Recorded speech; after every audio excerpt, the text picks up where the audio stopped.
Said I work on campus. I'm an assistant dean in EHHD. I'm also a doctoral candidate, hopefully graduating in May. So I'm trying to have a little self-compassion for not being fully memorized this morning. So please bear with me as I look down sometimes, and hopefully that's okay. You can have a little compassion for me. We'll just practice that back and forth.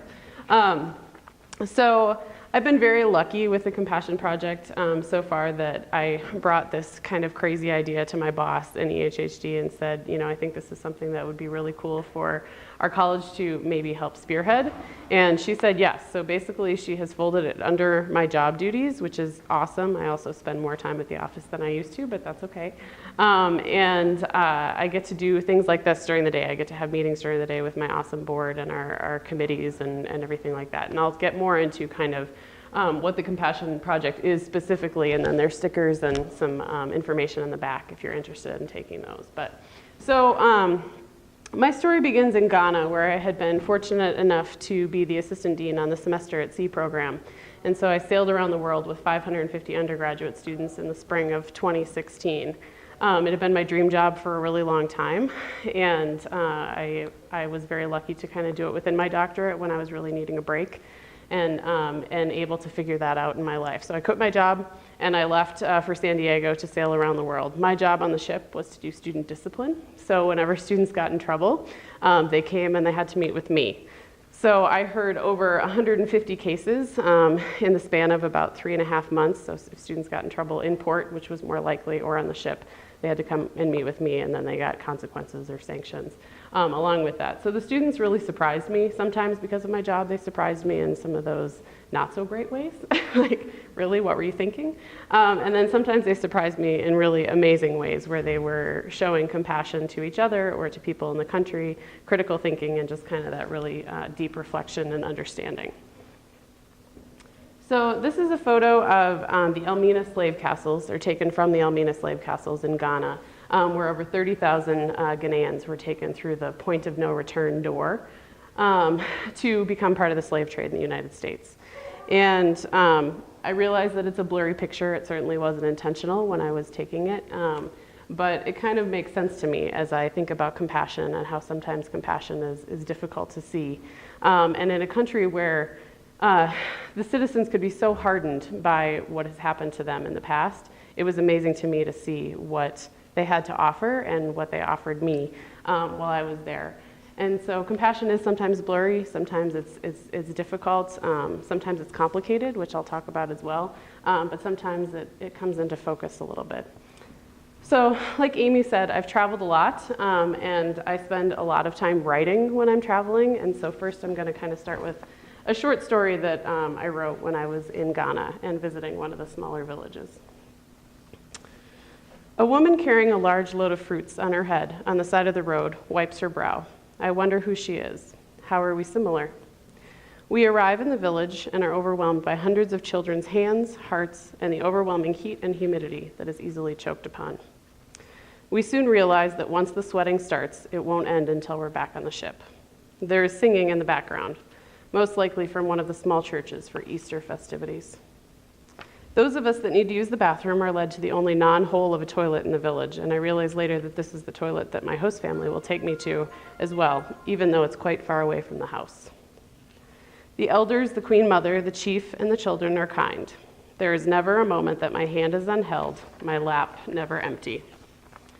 I am connected to my host family for the night. They show me to my room, a mattress on the floor. Looks perfect, I say, as I wonder who I'm putting out for the night. They ask several times if I need someone to sleep in the room with me, if it's okay for me to sleep alone.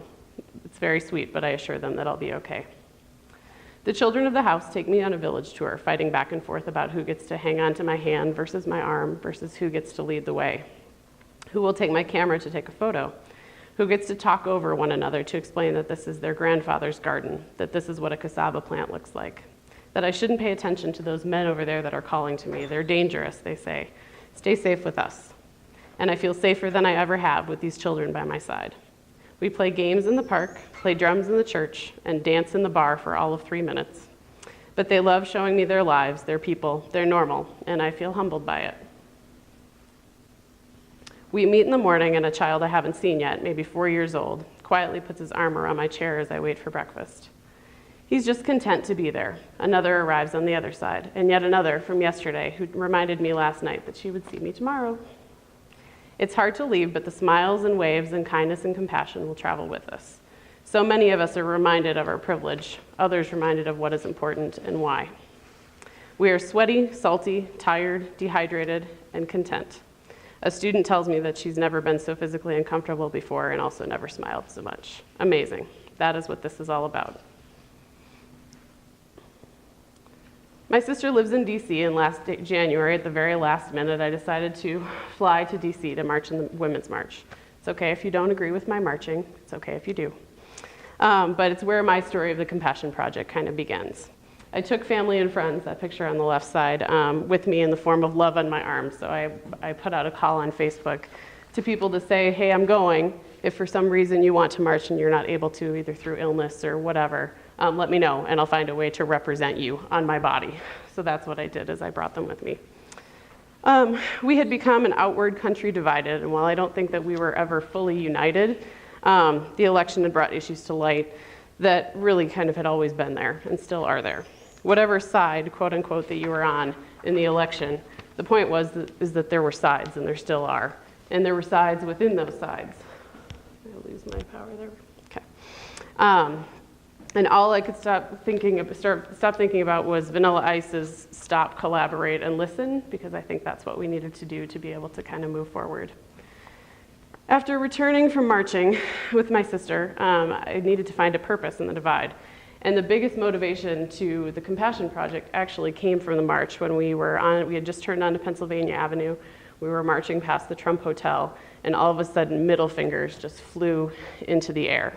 And I looked over at the hotel, and there was a group of 5 younger women that were part of the march, and they were looking up at a 5th floor window where there were 3 young children in the window, and the women below were screaming, "We hate you." And I still regret not saying anything to those women, because that was not what that was supposed to be about. Sometimes compassion is easy. Showing simple kindness, holding a door, smiling at someone, offering simple kindness when you certainly don't have to, making someone laugh. This is a photo of my tour guide when I was traveling in Tibet when I was a Peace Corps volunteer in China. Unbeknownst to us, my friend and I that were traveling, the driver and our guide, had stopped and gotten small toys and candy and school supplies, because he knew that as we were driving towards Everest that there would be these people along the road that would be counting on those things. So he would stop probably once an hour along the road and hand out these candies and these school supplies, and it was clear that they counted on that piece of compassion for their livelihoods. Sometimes compassion is really difficult.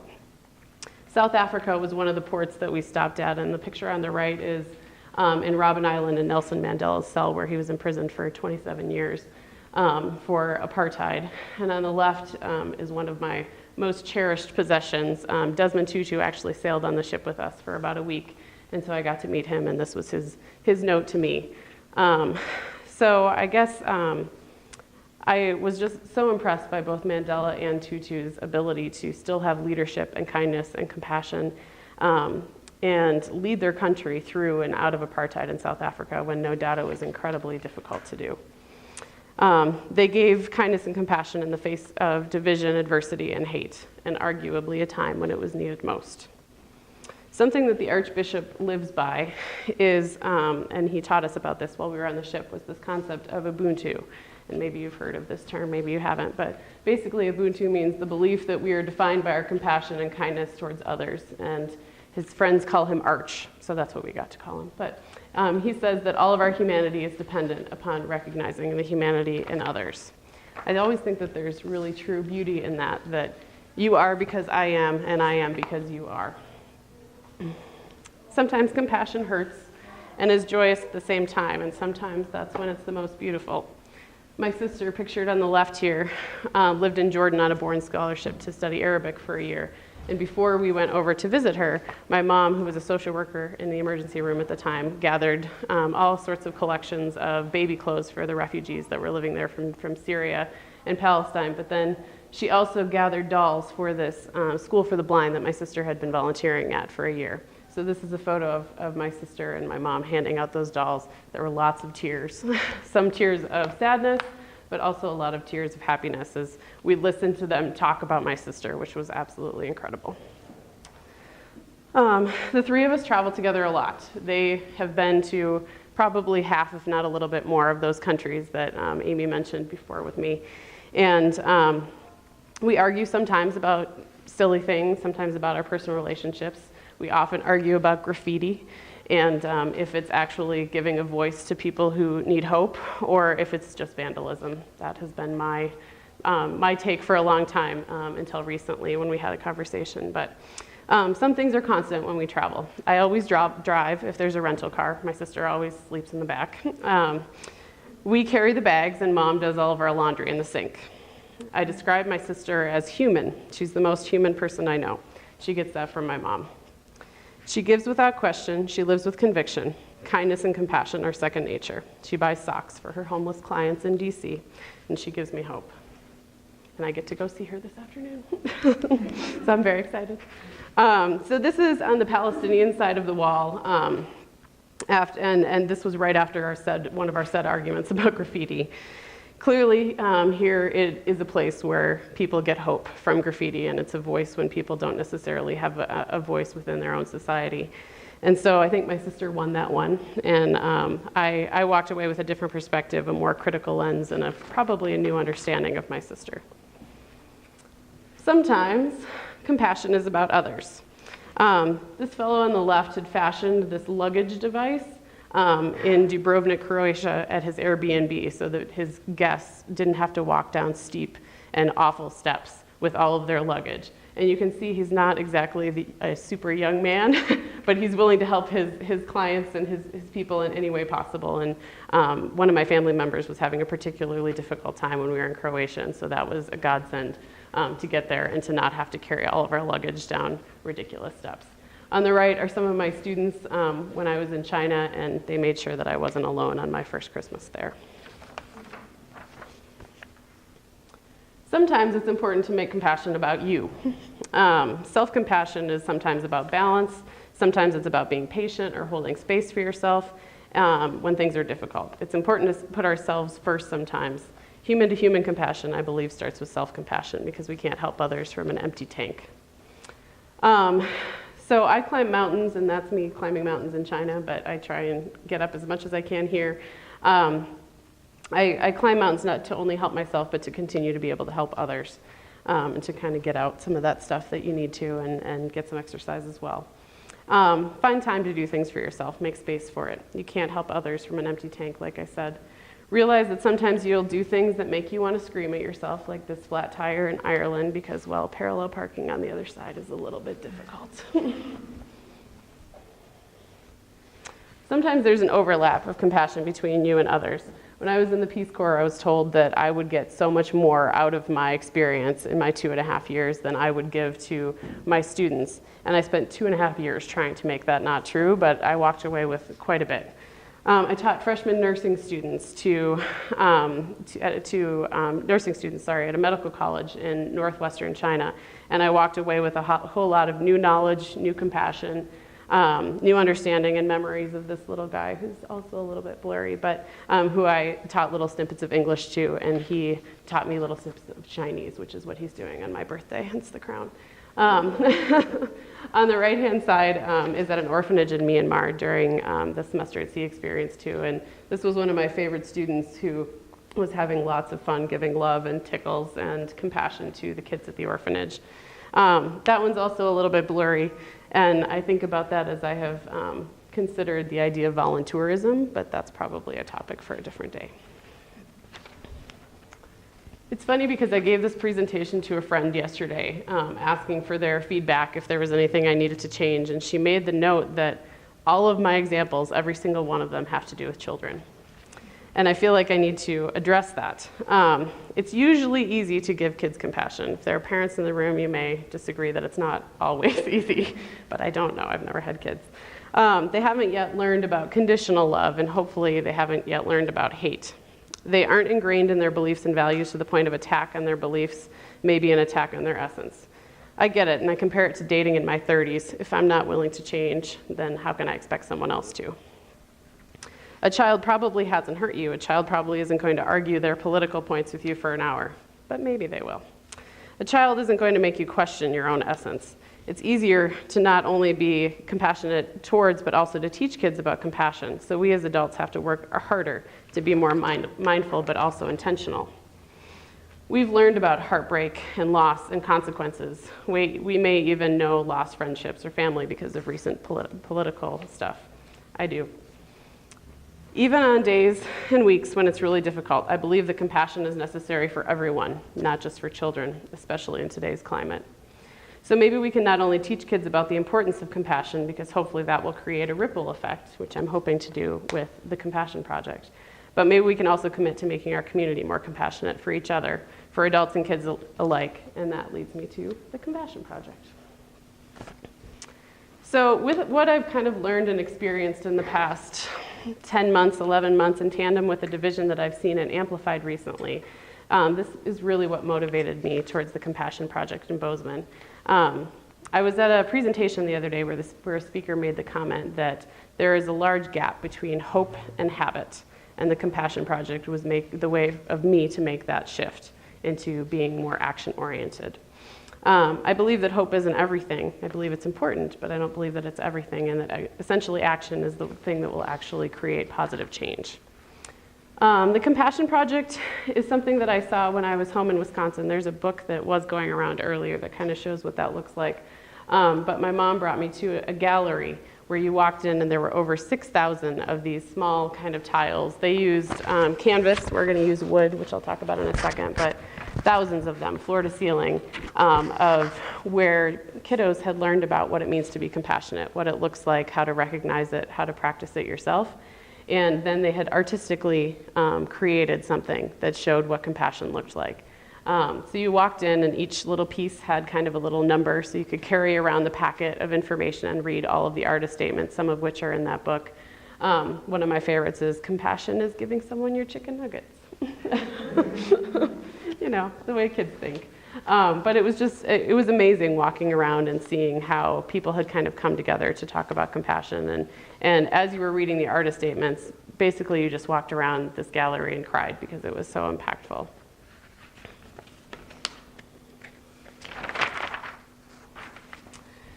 So this is kind of what it looked like in Wisconsin. And the top one is from the Appleton Compassion Project, and the bottom one is from La Crosse, which is the one that I saw.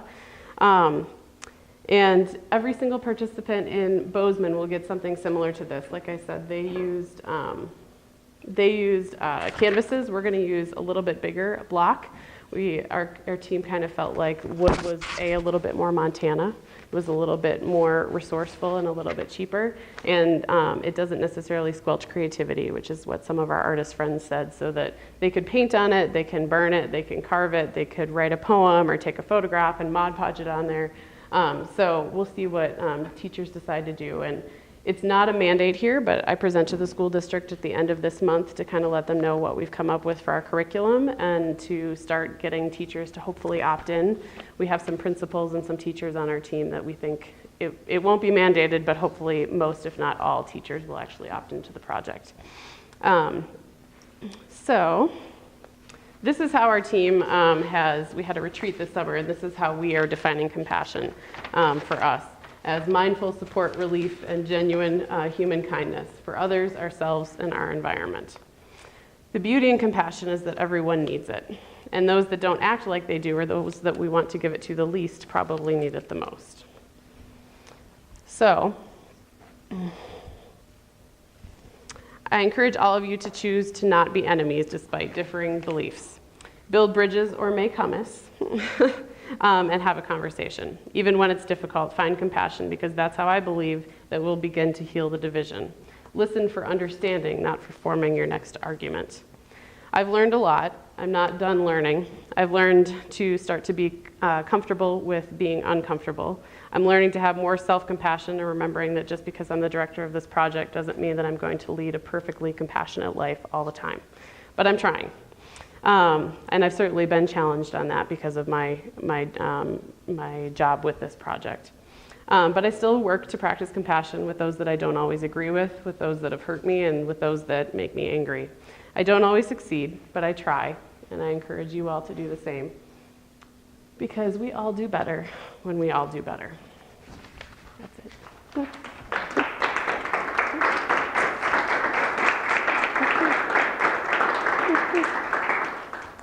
you talk through kind of the plan for the Bozeman schools and what that's going to look like? Yes, so we have come up with curriculum that is anywhere between, we have either 2 lesson plans or 3 lesson plans of 75 minutes each.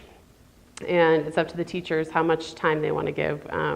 The school district was a little bit nervous at first. They're coming around, but just because the teachers already have so much on their plates. There's a lot for them to do as far as Montana core standards and guidance counselor standards and art standards. They don't have art teachers in the K-5 classes in Bozeman, and so it makes things a little bit tricky. But we're kind of working through, our lesson plans include a visualization piece at the beginning to kind of just get students centered. And then we talk through what it means to be compassionate. They actually read something either as a class or on their own, a poem, a short story. We've got a whole list of resources that the teachers and the schools can opt into. And then the next lesson will be them actually creating the 8x8 blocks, and then we will be putting them up hopefully in between 10 and 15,000 of them in the spring of 2019. So we have the Emerson for some spots. We have part of the library as well, and we're always looking for more spots to probably be able. We won't know exactly how much space we need until teachers decide to opt in, hopefully by February 1st. But we'll also be doing community workshops as well at the library, at MSU, with other organizations, the Cancer Support Community, the Y, looking at my partner chair. Am I missing anybody, Sarah? Big Brother, Big Sister? Yes. So, I mean, anybody that would like to learn, we'll have specific community workshops that are for kids and adults, and then we'll have some that are just for adults. We're actually doing a dry run at the end of the month as well, the night before we go to the school district to just kind of test out our curriculum and see how that goes with a community workshop.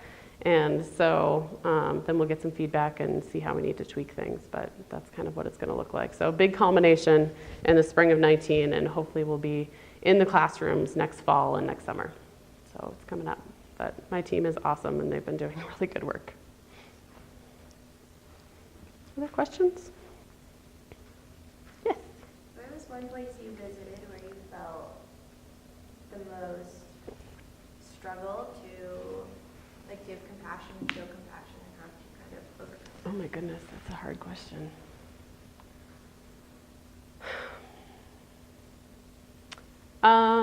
So I did one of my master's is in counseling, and I did one of my practicums in Trinidad and Tobago, and I was placed at it was called a junior secondary school, so kind of like a middle school to high school here, like 6th through 10th grade. And something that was really difficult there was an abusive culture within the schools and within the parents. And I remember flying from Trinidad to Tobago for just like a weekend trip and thinking about all of the abuse that was happening on the ground as we were flying over. And I kind of, not made peace with it, but I kind of was able to figure out how to deal with it by realizing that this is not a problem just here. And I'm here doing a good thing with these other people that I'm traveling with to teach people about really compassion and counseling and why it's important to communicate. And but it was really difficult to be in a counseling room where there were parents that I was nervous about what they were doing to their kids. What advice do you have to those of us who really want to be, culturally sensitive when we travel, but maybe we just don't even realize when we're being insensitive or insensitive? I think doing your research is really important, being aware of those things. And this is something that I struggled with, especially on Semester at Sea, as we talk about cultural appropriation, and that's become such a hot topic because everybody on Semester at Sea wanted to buy saris in India and wanted to buy longis in Myanmar, and did they bring them back? And I was given a qipao in China, one of the traditional Chinese dresses. But I think doing your research, understanding what the culture is, learning a little bit of the language is really important. I always feel really guilty if I'm traveling and don't at least know how to say hello or where's the bathroom. That's one that I always have to know. That was one of the first things I learned in Chinese, that and beer. That was what my aunt taught me. But I think that it's just important to really know what you're going into and to at least make an effort to realize that you're walking into a culture that isn't your own and you're there to learn and to perhaps learn or teach when you get back. Yeah. Do you have any like go-tos as far as acts that you like to do when you're trying to cross like a language and cultural barrier in communication? It seems really hard. Charades is a really good game to play.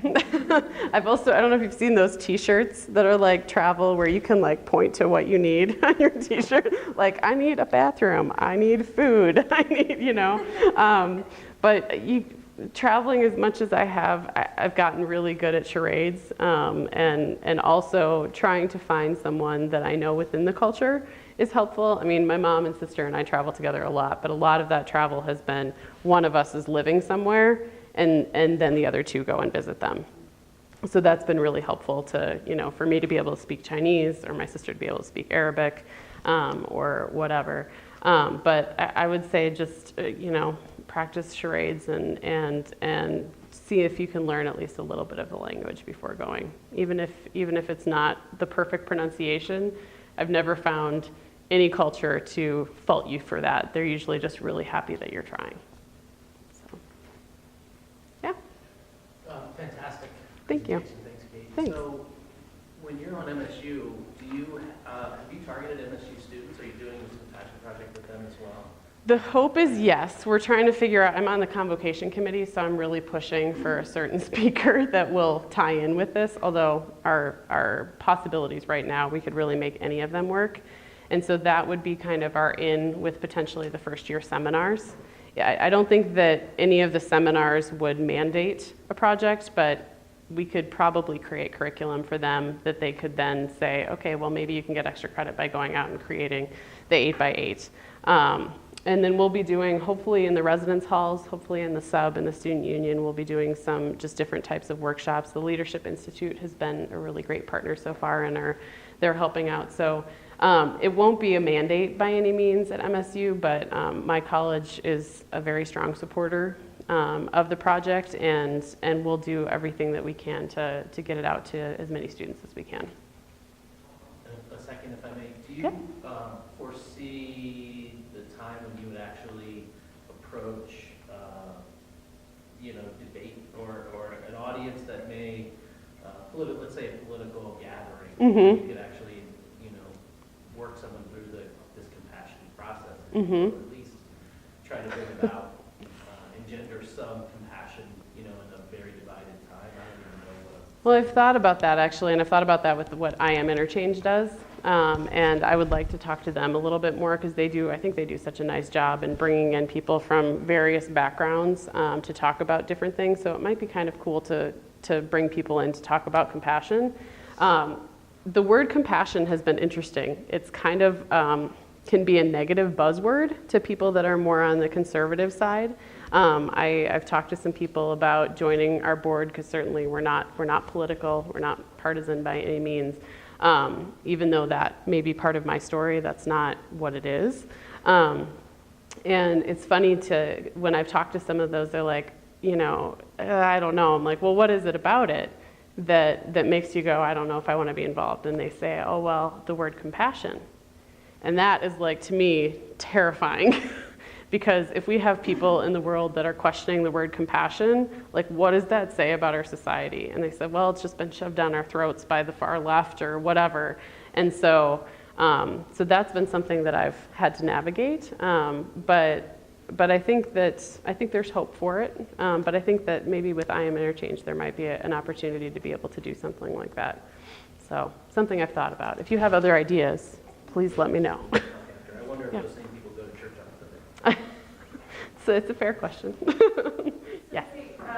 For the project itself in Bozeman in the Gallatin Valley, is it like a one-time thing where it's like Good question. 18-month thing or however long, or is it ongoing? Well, so right now, we're functioning like a nonprofit, but we're not a nonprofit. We have a fiscal sponsor. Actually, the Alumni Foundation is managing all of our money, which is very helpful. But right now, it's a one-off. But I've talked to Cindy Andrus, who is our deputy mayor. She's really excited about the project, and she is the president of the Montana Arts Council, and she's also on the board for the Western Arts Council, Western States Arts Council. She's really excited about it, and she's like, okay, yeah, we do it in Bozeman as a pilot, and then we go to Montana, and then we go to the Western States, and then I'm like, okay, this is going to be my full-time job as a nonprofit director in 5 years. So it's entirely possible that it could take off. I think, as far as I know, we're the only district or city that has done it like this, the third one, because of the 2 in Wisconsin. So, and I should put up my contact information. I have one more slide. It really depends on how it goes. I mean, I've talked to people in Belgrade and I've talked to people in Livingston who have said, well, what about us? We need that too. But the fundraising piece of it is a real thing. And it takes a lot of money. And unfortunately, these people are wonderful, but they don't want to be on my fundraising committee. Nobody does. It's hard to ask for money. So that is kind of a barrier to that, you know, if it went statewide, I think that we could apply for different grants, which would be awesome. But for right now, it's a one-off, and we'll kind of see how it goes. So.